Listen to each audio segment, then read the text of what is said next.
Hey guys, Dr. Jake Greenacher here. I want to thank you so much for taking the time out of your schedule to join us for this online version of our Kick the Sick workshop.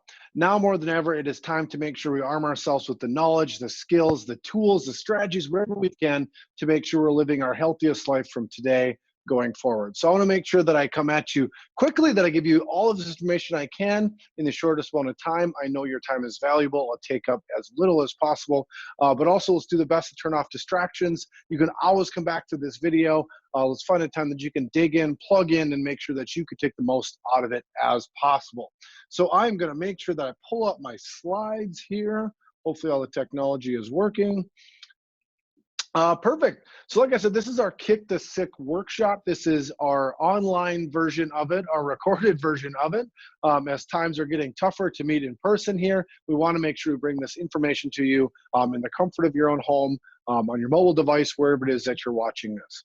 So when we look at this idea of getting sick, whether it be our kids, ourselves, this idea is what is really happening. You know, what's going on internally is that our body senses a foreign invader is present. And without nerding out too much, our body releases cytokines, which activates white blood cells, specifically macrophages, B cells, T cells.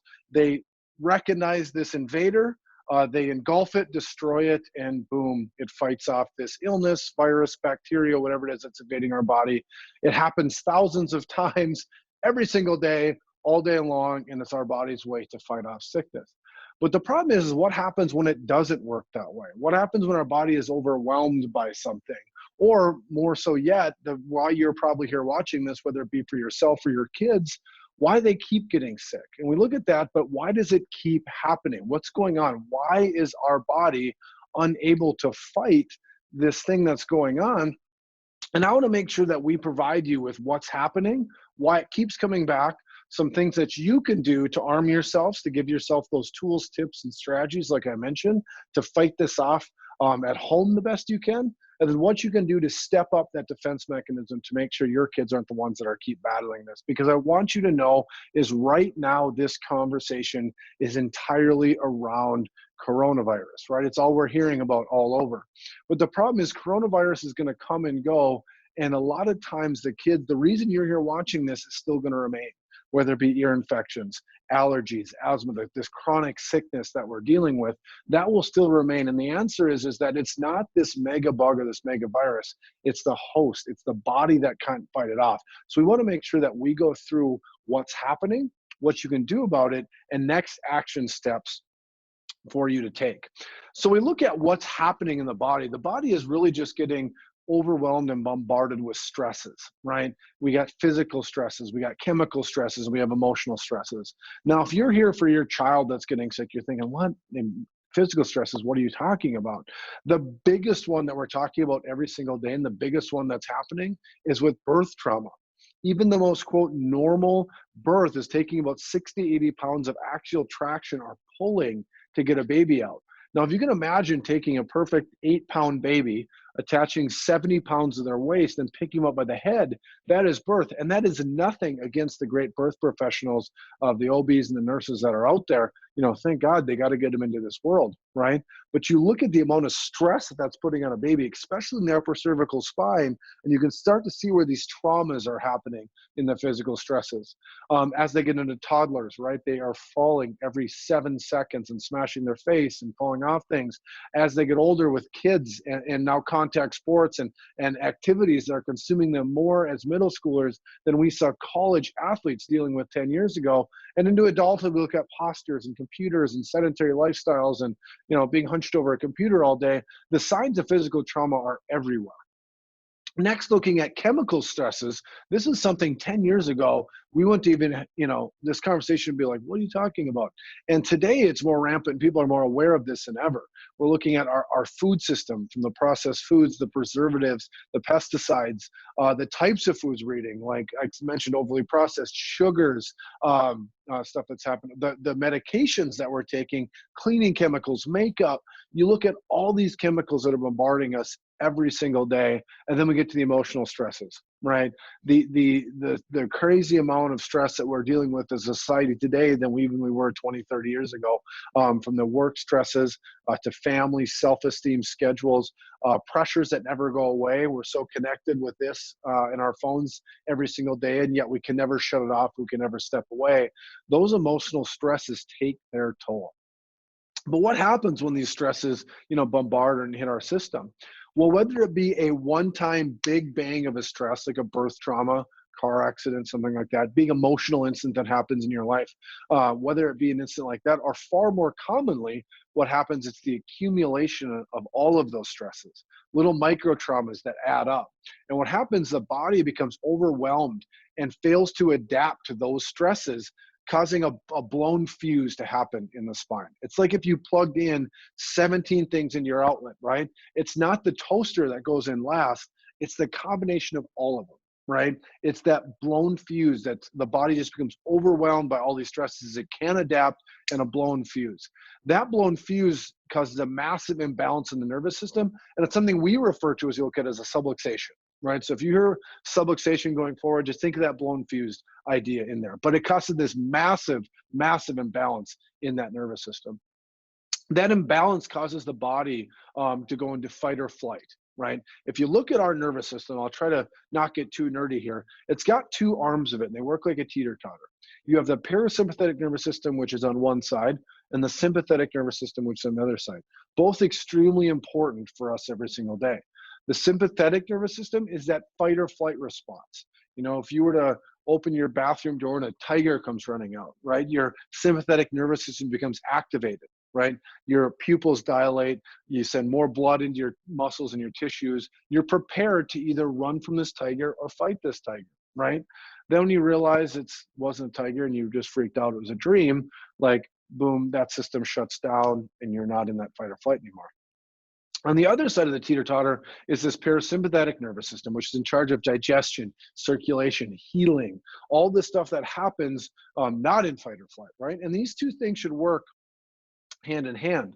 But what happens is when you have this blown fuse, it causes that fight or flight, that sympathetic nervous system, to get stuck on in something called dysautonomia, and it sets into sympathetic overload is what kind of sets into that. So when that sympathetic overload is happening, the body's stuck in that fight or flight, it causes an overstimulation of an area and dysfunction of the body to happen, eventually causing symptoms to occur. Now, these symptoms may be physical symptoms, headaches, right? Numbness down the leg, right? Radiating, tingling pain into the arm, or they may be symptoms more like, I'm getting sick more often. My body is in shutdown mode and I'm getting sick with everything that comes through. I'm constantly fatigued.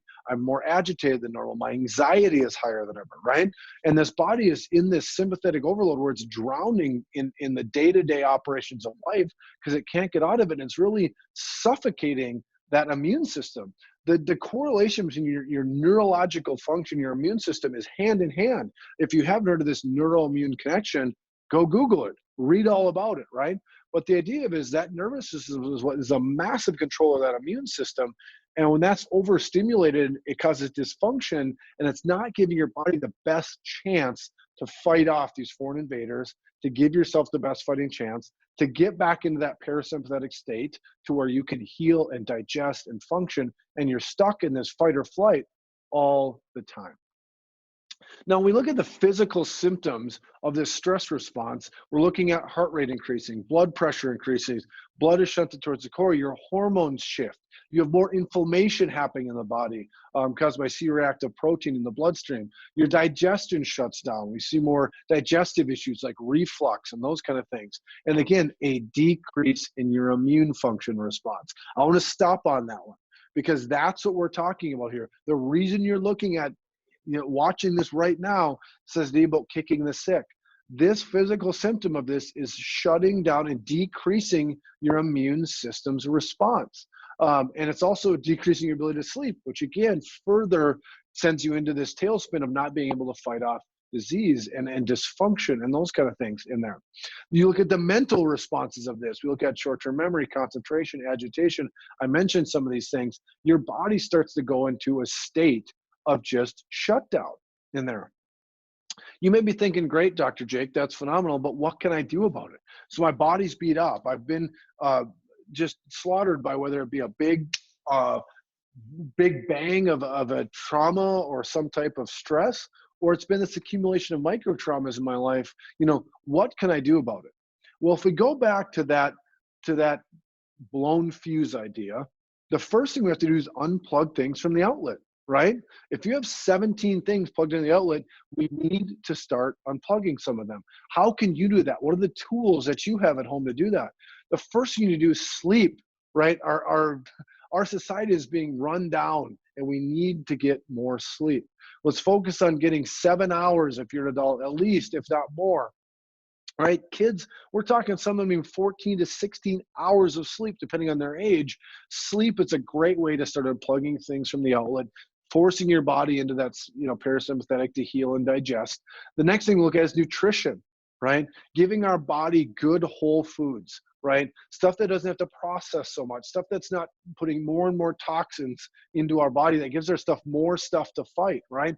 Good, clean, organic, if possible, whole foods will give our body this best fighting chance, so we're not having to go through this extra work to get through there. And sometimes when we're really in the bottoms of this, we need to add some supplements, add some things in that our body may be really deficient in. So what we're doing with nutrition is we're either taking the toxicity out or adding the deficiencies in, right? A lot of things, if we just kind of cover the basics of this, we're looking at probiotics because our guts are wrecked. We're looking at a good multivitamin, especially this time of year, and to fight, off disease, we're looking at vitamin C and vitamin D3. And then we're looking at a good fish oil omega supplement to make sure that we're getting those good fats into our system as well. So we could go into an entirely different conversation tonight just on this nutrition concept. If you have more questions, please reach out to us. We'd be happy to answer any questions for you that way. The other thing we can do is just putting ourselves in a better mental state, right? Whatever that is for you, whether it's meditation, gratitude, putting yourself, having a gratitude journal, or starting your day and ending your day with what we're grateful for, all the great things in our life, or prayer. Whatever it is for you, how can you put yourself into that better mental state? Exercise. Exercise is another one. Exercise is almost more so for mental health than anything else, right? There's so many great things, endorphins that are released into our system, so many great things that happen when we exercise. It helps us unplug more from the outlet. And then doing something you enjoy, finding a time for self-care in your life, whether it be reading, doing scrapbooking, stuff with pictures, whether it be going on a walk, whether it be talking to a girlfriend you haven't in a while, getting together for a happy hour, a glass of wine sometime, making sure you do something you enjoy to make sure you're not just piling on the weight of the world without taking some off. So those are the great ways that you can start to unplug things from the outlet. But I want you to think about, if that fuse is blown down in the basement and all you did was unplug things from the outlet, you're probably not getting very far, right? If you're in this state of constant overstimulation and the body is fighting and run down, it's not like these things won't help. But the next thing, and probably the bigger thing we have to do, is make sure we flip the breaker back on. After we make sure we unplug all those things so it doesn't blow again, and we're doing all the things we can to help our body, we have to flip that breaker back on. We have to remove that subluxation or that blown fuse and reset the system, because we have to make sure your body is running more efficiently. It's all about neuroefficiency, and I'll get to this in a second. But we have to make sure your system is running efficiently. Is it working too hard? Is it being taxed overly? How do we calm the system? And that's where we look at flipping the breaker and learning to do that. So it's giving your body the best chance to fight that stuff off. The great thing about this flipping the breaker concept is what we have the capabilities to do in our office is to find, measure, and track whether this stuff is going on in your office. We can physically see if you have a flipped breaker and where it's at. So one of the things we pride ourselves on, we talk about a lot, is that we don't guess, we test. I'm not going to guess if and where you have a blown fuse. We're going to find it, right? We're going to test it and see what's going on. And that's where we look at really into our core scoring technology with our insight scanners. When we look at what that does, it's a full scan of the nervous system, right? And it prints out this core scoring for us. There's 3 types of scans that come out of this in the core scoring. Really pretty amazing technology. The first one, if you're looking at the screen here in the upper left, we'll start in the upper right. is looking at the thermal imaging scan. That's actually scanning where there's irritation of those nerve roots. It's looking at organ function. It's looking at a lot of stuff with what's actually happening in that area. Where is that fuse that's blown? And if you look at this scan, for example, we should see the white bars are in the green region. The doctors at our office are looking at pattern graphs, which aren't on here a little bit more. We're really looking at where this stuff is coming from. And these areas of red, of concentration of red, you can see that that's where we're seeing a blown fuse. That's where this problem is happening. And in this case right here, we're seeing it in the upper cervical spine. And that's a big area that's controlling immune function. It's a big area that's controlling our anxiety, our sleep, our mood, ears, eyes, nose, throat stuff. So we talk about those kids who are, maybe it's chronic ear infections or sinus infections. We're talking about the kids who aren't draining. It becomes more of a plumbing issue up there. That's a big one. And then the other area we're seeing here is way down in the lower lumbar into the sacral area here. A lot to do with digestion, elimination, filtration systems in the body. A lot of stuff going on down there. In the upper left, we have a static EMG scan, which is looking at muscle energy. It's looking at where guarding, muscle spasming and guarding is happening in there. It's also looking at how much stimulus is hitting the body, how much of those signals are being sent through the body. We're actually able to measure that. And again, going back to neural efficiency, how efficient is your system is running? I'll show you an example of that right away. And in the bottom right is the HRV scan, which is really kind of interesting. It's one of the neatest scans that we look at when it's talking about the state of health in the body. It's looking at whether your body is stuck in a sympathetic or a parasympathetic state, and the amount of autonomic activity that's going on. Has it drained your battery, right? Are you stuck in that fight or flight, and has it drained your battery in there? I know it's really hard to see because it's small here, but we see a little white dot that's way out to the left and a little bit low on this scan. It's showing that this scan and this person is stuck in this sympathetic overload, right? Their body is really tipped to that scale of really being stuck in sympathetic dominance. And because of that, it's starting to wipe them out, it's starting to drain their battery, right? Their wheels are spinning and they're not going anywhere. It's really wiping them out in there. So as you can see from this set of scans, we're really able to see a ton of what's going on with you. And it really starts to help us pinpoint exactly where the problem is and what we need to do about it. Now, if we look at this scan in more detail, we look at this total energy number. This total energy number should be 100 at rest. So when we see a number like 381, it means your body is running at 3.8 times harder than it should be fighting this. So if we look at how much hyperstimulation is going on, how much energy is coursing through the body, what's going on in there, it is crazy high, the amount of numbers that we're seeing because of what's happening in fighting the body. This telling us that this efficiency number of what's happening in your body is way off. You know, not only is this person stuck in sympathetic and drained, we can see that it's happening because its body's running at almost 4 times the level at which it should be.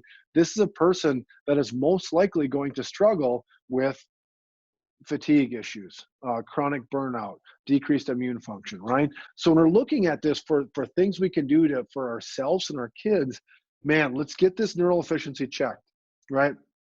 Let's do everything we can to unplug the outlet. Let's also make sure we're flipping the breaker back on. And if we have an area that's hyperstimulating the body, that's causing it to be run down, not being able to function fully and fight off everything that it can, this could be the missing link for your child or you that we're not getting, and why they keep getting sick in there. Why these ear infections keep returning and they're not allowed to drain. Why we're constantly getting sick with every bug that comes through, whether it be horrendous allergies. You know, we could go on and on and on about the things that happen here, but this is a big one that's going on with you and for your child. Now, if you're watching this, you may be wondering, like, oh man, I do a lot of those other things. I feel like we eat a pretty good diet. We take some supplements. Maybe we're not the best at them, but we get good sleep, and it just feels like we're being ransacked all the time with illness. It's like we can't get away from it. It's like we're dealt a bad hand, so to speak, with our child or our family, and we're getting sick all the time. Well, if you're wondering if this is going on with you, is this blown fuse what's happening with my child or with me, or maybe with all of us? Well, it's time to get that checked out. Well, the great thing about this in our office is that first visit, we'll take a full systems review, comprehensive consultation, examination, and that full course scoring, and even x-rays if needed. For kids, we don't need them usually, but adults sometimes we do. Whatever you need in that first visit is included in that $79. right? And we'll take that full course scoring technology. We'll see if there's that blown fuse in there that's causing this body to be shutting down and not fighting off everything that we can. And like I mentioned, maybe it's multiple levels of your family. We can get you all in at the same time. We can run through this all together and just kind of get them all done at the same time. Make sure you're taking advantage of that. The one thing we never get back in this is time. I talk to people every day. They're like, man, I wish I would have known about this last year, right? I wish I would have known this about when my child was a baby, right? And I'll say, don't beat yourself up. Parents, we do such an amazing job of beating ourselves up for everything we didn't do or should have done. Stop. Don't do that, right? But this may be the sign you needed. You may be watching this right now because you're like, gosh, I wish there was something else we could do. This could be the missing piece. And I'm begging, I'm asking you, take advantage of it, right? Take advantage of that first visit. Let's find out if that's going on. If we can, great. Let's get them helped. Let's get them started. Let's get them on track. And if not, that's okay too. We at least did everything we could to check, because what you can't get back is that time. If you wait another year hoping something will change, and you're going to be in the same spot, right? We wait 2 years, 5 years, and then what does it look like? Let's take action and do something about it right now. Call, email, text our office. I'll make sure I put up some information next on how to get a hold of us, but reach out, get scheduled, get in here. What can we do to really help you and your family? If you want to email us for an appointment, it's just appointments@strivechiropractic.com. That is for our Fargo office. If you want to reach the Detroit Lakes office, it's just DL. The letters DL@strivechiropractic.com, and they will help get you scheduled there. Phone number here in Fargo is 701-893-4200. In Detroit Lakes, I believe it's 218-844-4848. Look that up before you call that, but I'm pretty sure that's it. Or you can reach out on any of our social media channels, direct message us, comment on something. Reach out though. If this is something we feel like you can help with your family, don't wait another day. Do something about it now. Change the trajectory of where this is going. Let's stop this madness. Let's stop this sickness cycle, and let's see if there's something we can do for your child, for you, or your family. Guys, I can't wait to connect. I can't wait to meet you in the office. Until then, take care.